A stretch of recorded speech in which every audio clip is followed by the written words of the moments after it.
అందరికీ నమస్కారం. తెలుగు కథల సంపుటికి స్వాగతం. నేను చెప్పే కథలు కనుక మీకు నచ్చినట్లయితే తప్పకుండా లైక్ చేసి, షేర్ చేసి, సబ్స్క్రైబ్ చేసుకోండి. చందమామ కథల్లో అపవాదు. ఈ కథ రాసింది ఎస్విఆర్ సత్యనారాయణమూర్తి గారు. శ్యామాపురం చుట్టుపక్కల కొన్ని గ్రామాలకు కూడలి కావటం వల్ల కాశీలో వైద్య విద్య అభ్యసించిన శేషాచలం అనే యువకుడు భార్యతో అక్కడికి వచ్చి వైద్య వృత్తి ప్రారంభించాడు.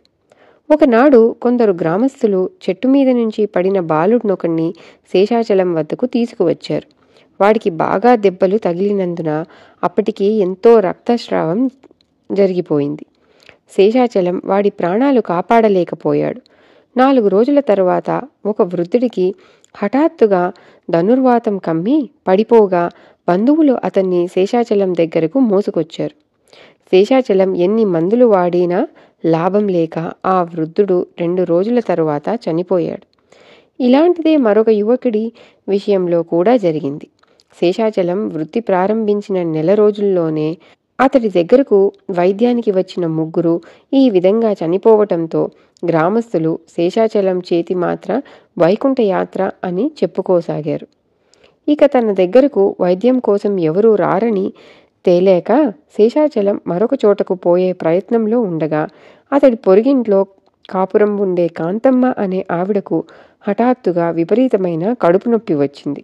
శేషాచలం వైద్యంలో నమ్మకం లేని ఆమె భర్త గురునాథం గ్రామంలో తానెరిగి ఉన్న ముఖలింగం అనే నాటు వైద్యుణ్ణి తీసుకువచ్చాడు. అతడిచ్చిన మాత్రలు పనిచేయలేదు. కాంతమ్మ పెద్దగా మూలుగుతూ, ఈ బాధ భరించలేను, శేషాచలం గారినైనా తీసుకురండి, ఏ పుట్టలో ఏ పామున్నదో అని అనసాగింది. ఆమె బాధ చూసి కంగారు పడిపోతూ బస్తీకైనా పోయి మంచి వైద్యుణ్ణి తీసుకొద్దామనుకున్నాడు గురునాథం. కానీ భార్య బాధ భరించలేక శేషాచలాన్నైనా తీసుకురమ్మన్నాక అతడు చేసేది లేక శేషాచలాన్ని తీసుకువచ్చాడు. అతను ఏవో మాత్రలిచ్చాడు. కొద్ది నిమిషాల్లోనే కాంతమ్మ కడుపు నొప్పి మంత్రించినట్టు మాయమైంది. గురునాథానికి కలిగిన ఆనందం అంతా ఇంతా కాదు. ఆ మర్నాడు కరణం వీరయ్య కొడుకు సీనయ్య ఉన్నట్టుండి పడిపోయి కాళ్ళు చేతులు కొట్టుకోసాగాడు. నాటుమందులు పని చేయకపోయేసరికి సీనయ్య బలవంతం మీద కరణం శేషాచలానికి కబురు చేశాడు. శేషాచలం సీనయ్యకు ఏవో మాత్రలు ఇచ్చి కాళ్లకు చేతులకు తైలం మర్దన చేయించాడు. 1-2 గంటలు గడిచేంతలో సీనయ్య కాళ్ళు చేతులు కొట్టుకోవటం తగ్గిపోయింది. 3వ రోజు కల్లా అతడి ఆరోగ్యం పూర్తిగా చక్కబడింది. కరణం వీరయ్య సంతోషించి శేషాచలానికి 1 బస్తా బియ్యం ఇంటికి పంపటంతో పాటు కొంత డబ్బు కూడా ఇచ్చాడు. ఈ విధంగా శేషాచలానికి గ్రామంలో పలుకుబడి కలవాళ్ల ప్రాపకం దొరకటమే కాక వైద్యుడిగా అతడి శక్తి సామర్థ్యాలు 10 మంది గుర్తించారు. అతడి దగ్గరకు క్రమంగా రోగులు రాసాగారు.